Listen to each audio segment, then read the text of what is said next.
B.Ed first semester PM1 ಘಟಕ 2 ಭಾಷೆಯ ನೀತಿಗಳು ಹಾಗೂ ರಾಜನೀತಿಗಳು. ಇಂದಿನ ವಿಡಿಯೋದಲ್ಲಿ ಬೋಧನಾ ಮಾಧ್ಯಮ ಕನ್ನಡ ಮಾತೃಭಾಷೆಯಲ್ಲಿ ಮಾಡುವುದರಿಂದಾಗುವ ಅನುಕೂಲಗಳು. ಇಲ್ಲಿ ಕನ್ನಡ ಬೋಧನಾ ಮಾಧ್ಯಮದಲ್ಲಿ ಯಾವ ರೀತಿಯಾಗಿ ಮಾತೃಭಾಷೆ ಇರುತ್ತದೆ, ಬೋಧನೆ ಮತ್ತು ಕಲಿಕೆಗೆ ಉತ್ತಮ ತಳಪಾಯ ಹಾಗೂ ಸಾಮರಸ್ಯವನ್ನೊದಗಿಸಿ ಕೊಡುತ್ತದೆ. ಬೋಧನೆಯಲ್ಲಿ ಕಲಿಕೆಗೆ ಉತ್ತಮವಾಗಿರ್ತಕ್ಕಂತಹ ಅವಕಾಶ ಸಿಗುತ್ತದೆ ಒಂದು ವೇಳೆ ಅದು ಕನ್ನಡ ಮಾಧ್ಯಮ. ವ್ಯಕ್ತಿ ಅಥವಾ ಮಗುವಿನ ಮಾನಸಿಕ, ಬೌದ್ಧಿಕ, ಸಂವೇದನಾತ್ಮಕ, ಸಾಮಾಜಿಕ, ನೈತಿಕ ವಿಕಾಸವನ್ನುಂಟು ಮಾಡುತ್ತದೆ. ವ್ಯಕ್ತಿ ಅಥವಾ ಮಗುವಿನಲ್ಲಿ ಬುದ್ಧಿಮಟ್ಟವನ್ನು ನಿಧಾನಗತಿಯಲ್ಲಿ ವಿಕಾಸವನ್ನು ಹೊಂದುತ್ತದೆ. ಕಲಿಯುವ ಮತ್ತು ಕಲಿತ ವಿಷಯ ಯಾಂತ್ರಿಕವಾಗಿರದೆ ಅವರು ಭಾವನಾತ್ಮಕವಾಗಿ ಅರ್ಥ ಮಾಡಿಕೊಳ್ಳಲು ಮತ್ತು ಅಭಿವ್ಯಕ್ತಿ ಮಾಡಲು ಸಹಾಯ ಮಾಡುತ್ತದೆ. ಕಲಿಯುವ ಅಥವಾ ಕಲಿತ ವಿಷಯ ಅಂದರೆ ನಮ್ಮ ಮನೆಯ ಭಾಷೆಯಿಂದ ನಾವು ಕನ್ನಡ ಭಾಷೆಯನ್ನು ಕಲಿತುಕೊಳ್ಳುತ್ತಿದ್ದೀವಿ ಅಂದರೆ ಅದು ನಮ್ಮಲ್ಲಿ ಭಾವನೆಯನ್ನು ಉಂಟು ಮಾಡುತ್ತದೆ ಮತ್ತು ಅದು ನಮ್ಮನ್ನು ಅರ್ಥ ಕೂಡ ಮಾಡಿಕೊಳ್ಳಲು ಸಹಾಯ ಮಾಡುತ್ತದೆ. ವಿಚಾರ ವಿನಿಮಯ ಮಾಡಿಕೊಳ್ಳಲು ಉತ್ತಮ ಬೋಧನಾ ಮಾಧ್ಯಮವಾಗಿ ಸಹಕರಿಸುತ್ತದೆ. ವಿಚಾರ ಮಾಡಲು ಮತ್ತು ತಿಳಿದುಕೊಳ್ಳಲು ಉತ್ತಮ ಬೋಧನಾ ಮಾಧ್ಯಮವಾಗಿ ನಮ್ಮನ್ನು ಸಹಕರಿಸುತ್ತದೆ. ರಸಸ್ವಾದನೆಗೆ ಮತ್ತು ಸೌಂದರ್ಯ ಪ್ರಜ್ಞೆ ಬೆಳೆಸಿಕೊಳ್ಳಲು ಏಕಮಯವಾದ ಭಾಷೆಯಾಗಿ ವ್ಯಕ್ತಿಗೆ, ಮಗುವಿಗೆ ಉಪಯೋಗವಾಗುತ್ತದೆ. ಇಲ್ಲಿ ಬೋಧನೆ ಮತ್ತು ಕಲಿಕೆಯ ಒಂದು ಪ್ರಕ್ರಿಯೆಯಲ್ಲಿ ರಸಸ್ವಾದನೆ ಮತ್ತು ಸೌಂದರ್ಯದಲ್ಲಿ ಪ್ರಜ್ಞೆ ಯಾವ ರೀತಿಯಲ್ಲಿ ಮೂಡಿಸಿಕೊಳ್ಳುತ್ತದೆಯಪ್ಪ ಅಂದರೆ ಭಾಷೆ ಇರ್ತಕ್ಕಂಥ ವ್ಯಕ್ತಿಗೆ ಹುಟ್ಟಿನಿಂದ ಪ್ರಾರಂಭವಾಗಿ ಮರಣದವರೆಗೆ ಇರುತ್ತದೆ. ಸೊ ಅದೇ ಭಾಷೆಯನ್ನು ನಾವು ಕಲಿತುಕೊಂಡು ಅದರಲ್ಲಿರ್ತಕ್ಕಂಥ ಶಬ್ದಗಳನ್ನು ಉಪಯೋಗಿಸಿದಾಗ ಅದರ ಪ್ರಜ್ಞೆ ಕೂಡ ನಮ್ಮಲ್ಲಿ ಬೆಳೆಯುತ್ತದೆ. ಸೌಂದರ್ಯ ಅಂದರೆ ಇದೇ ಅರ್ಥವನ್ನು ಕೊಡುತ್ತದೆ ಎಂಬುದರ ಬಗ್ಗೆ ನಮ್ಮನ್ನು ಪದಗಳ ಅರ್ಥ ಕೂಡ ಗೊತ್ತಾಗುತ್ತದೆ. ಬೋಧನೆ ಮತ್ತು ಕಲಿಕೆಯ ಪ್ರಕ್ರಿಯೆ ಅವಿಭಾಜ್ಯ ಅಂಗವಾಗಿ ಕೆಲಸ ಮಾಡುತ್ತದೆ. ಸೊ ಬೋಧನೆ ಮತ್ತು ಕಲಿಕೆಯ ಒಂದು ಪ್ರಕ್ರಿಯೆ ಅದು ನಮ್ಮ ಜೀವನದ ಒಂದು ಅಂಗ ಎಂದುಕೊಂಡು ಕೆಲಸ ಮಾಡುತ್ತದೆ. ಬೋಧಕ ಪ್ರಶ್ನೆಗಳನ್ನು ಕೇಳಲು ಅಥವಾ ಚಲಾವಣೆ ಮಾಡಲು ಮತ್ತು ಮಕ್ಕಳು ಪ್ರಶ್ನೆ ಕೇಳಲು ಭಾಷೆ ಎಂಬ ಮಾಧ್ಯಮ ಮೂಲ ಮಂತ್ರವಾಗಿದೆ. ಇಲ್ಲಿ ಮಾತೃಭಾಷೆಯಲ್ಲಿ ವ್ಯಕ್ತಿ ಬೋಧನೆ ಮತ್ತು ಕಲಿಕೆ ಉತ್ತಮ ತಳಪಾಯ ಹಾಗೂ ಸಾಮರಸ್ಯ ಕೊಡುವುದನ್ನು ನೋಡಿದೆ. ವ್ಯಕ್ತಿ ಅಥವಾ ಮಗುವಿನ ಬುದ್ಧಿಮಟ್ಟ ಕೂಡ ಇಲ್ಲಿ ಹೆಚ್ಚಳವಾಗುವುದನ್ನು ಕಂಡಿದ್ದೇವೆ ಮತ್ತು ಕಲಿಯುವ ಮತ್ತು ಕಲಿತ ವಿಷಯಗಳನ್ನು ನಾವು ಅದೇ ರೀತಿಯಲ್ಲಿ ಭಾವನೆಗಳನ್ನು ಅರ್ಥ ಮಾಡಿಕೊಳ್ಳಲು ಸುಲಭ ರೀತಿಯಲ್ಲಿ.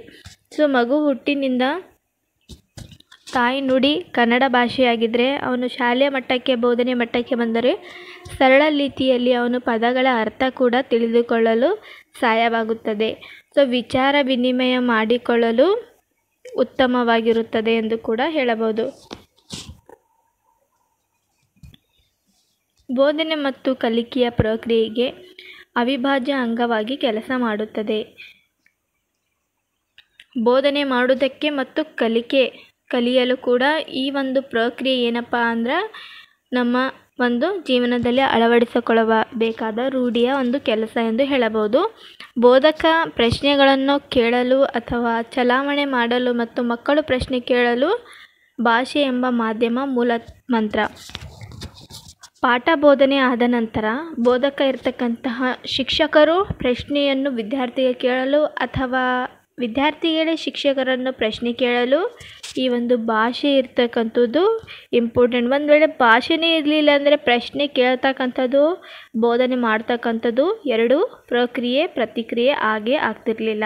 ಸೊ ಭಾಷೆ ಎಂಬುದು ಎಷ್ಟು ಇಂಪಾರ್ಟೆನ್ಸ್ ಅಂದರೆ ಪ್ರಶ್ನೆಗಳನ್ನು ಕೇಳೋದರ ಜೊತೆಗೆ ಹೇಳುವುದರ ಜೊತೆಯಲ್ಲಿ ಮತ್ತು ಬೋಧನೆಯನ್ನು ಮಾಡೋದರ ಜೊತೆಯಲ್ಲಿ ಉಪಯೋಗಕಾರಿಯಾಗಿದೆ.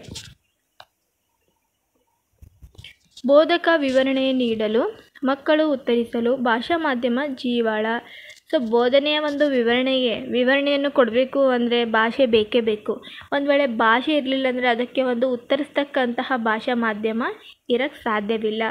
ಭಾಷೆ ಇದ್ರೇ ಬೋಧನೆ ಕೂಡ ಸಾಧ್ಯ ಎಂದು ನಮ್ಮನ್ನು ತಿಳಿದು ಬರುತ್ತದೆ.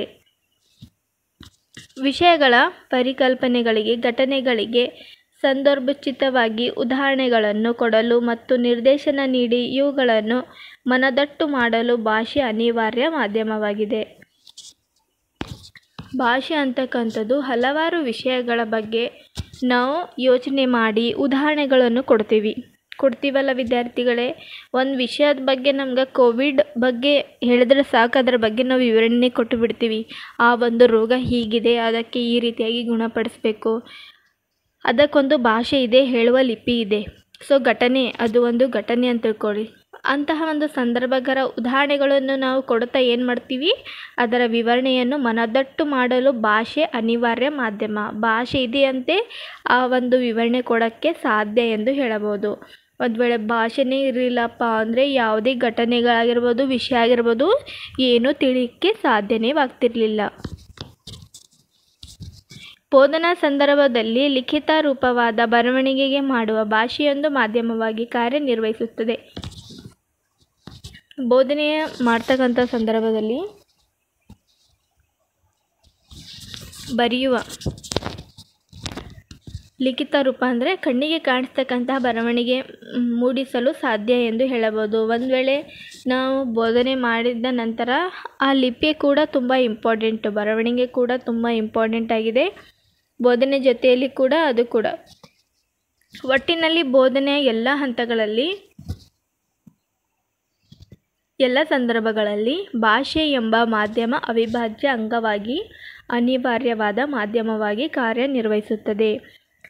ಒಟ್ಟಾರೆಯಾಗಿ ಹೇಳಬೇಕು ಅಂದರೆ ಬೋಧನೆ ಎಲ್ಲ ಹಂತದಲ್ಲಿ, ಎಲ್ಲ ಸಂದರ್ಭಗಳಲ್ಲಿ ಭಾಷೆ ಎಂಬ ಮಾಧ್ಯಮ ಬೇಕೇ ಬೇಕು. ಅದು ಹಿಂದಿ ಆಗಿರ್ಬೋದು, ಇಂಗ್ಲೀಷ್ ಆಗಿರಬೇಕು ಅಥವಾ ಕನ್ನಡ. ಆದರೆ ಮಾತೃಭಾಷೆ ಅಂತಕ್ಕಂಥದ್ದು ತುಂಬ ಉಪಯೋಗ. ಮಾತೃಭಾಷೆ ಇರಬೇಕು. ಮಾತೃಭಾಷೆ ಇರಲಿಲ್ಲ ಅಂದರೆ ಮಕ್ಕಳ ಒಂದು ಕಂಠಪಾಠ ಮಾಡಿ ಅವರ ಒಂದು ಬುದ್ಧಿಮಟ್ಟ ಕೆಳಗಿಳಿಯುತ್ತದೆ. ಸೊ ಅದಕ್ಕೋಸ್ಕರ ಭಾಷೆ ಏನಪ್ಪ ಅಂದರೆ ಮಕ್ಕಳ ಕಲಿಕೆ ಮುಂದಾಗಬೇಕು ಅಂದರೆ ತಾಯ್ನುಡಿ ಉಪಯೋಗಕಾರಿಯಾಗಿದೆ. ತಾಯ್ನುಡಿಯ ಒಂದು ಭಾಷೆ ಹುಟ್ಟಿನಿಂದ ಇರ್ತಕ್ಕಂಥ ಒಂದು ಭಾಷೆಯ ಮೂಲಕ, ಕನ್ನಡ ಭಾಷೆ ಆಡುವುದರ ಮೂಲಕ ಬೋಧನೆಯನ್ನು ಪಡೆದು ಅದರಲ್ಲೇ ವಿವರಣೆಯನ್ನು ಮಾಡುತ್ತಾ, ಅದರಲ್ಲೇ ಬೋಧನೆಯನ್ನು ಕೊಡುತ್ತಾ ಬಂದರೆ ಈ ಒಂದು ಬೋಧನೆಯ ಮಟ್ಟ ಸರಳ ರೀತಿಯಲ್ಲಾಗುತ್ತದೆ. ಮಗುವಿನ ಒಂದು ಸರ್ವಾಂಗೀಣ ವಿಕಾಸಕ್ಕೆ ಅಥವಾ ಬೋಧನೆಯ ಒಂದು ಸರ್ವಾಂಗೀಣ ವಿಕಾಸ ಆಗಬೇಕು ಅಂದರೆ ಒಟ್ಟಿನಲ್ಲಿ ಬೋಧನೆ ಎಲ್ಲ ಹಂತಗಳಲ್ಲಿ ನಾವು ಏನು ನೋಡ್ತೀವಿ ಅಂದರೆ ಭಾಷೆ ಎಂಬ ಮಾಧ್ಯಮ ಒಂದು ಭಾಷೆಗೆ ತುಂಬ ಅಗತ್ಯವಾಗಿರ್ತಕ್ಕಂಥ ಭಾಗ ಎಂದು ಹೇಳಬಹುದು. ಸೊ ಈ ಒಂದು ಮಾಧ್ಯಮ ಈ ರೀತಿಯಲ್ಲಿ ಕಾರ್ಯನಿರ್ವಹಿಸುತ್ತದೆ ಎಂದು ಹೇಳಬಹುದು. ಸೊ ಮುಂದಿನ ವಿಡಿಯೋದಲ್ಲಿ ಒಂದು ಬೋಧನಾ ಮಾಧ್ಯಮವಾಗಿ ಭಾಷೆ ಎಂಬ ವಿಡಿಯೋನ ಮಾಡುತ್ತೇನೆ. ಐ ಹೋಪ್ ಈ ವಿಡಿಯೋ ನಿಮ್ಮೆಲ್ಲರಿಗೂ ಇಷ್ಟವಾದರೆ ಲೈಕ್ ಮಾಡಿ, ಶೇರ್ ಮಾಡಿ. ಧನ್ಯವಾದಗಳು.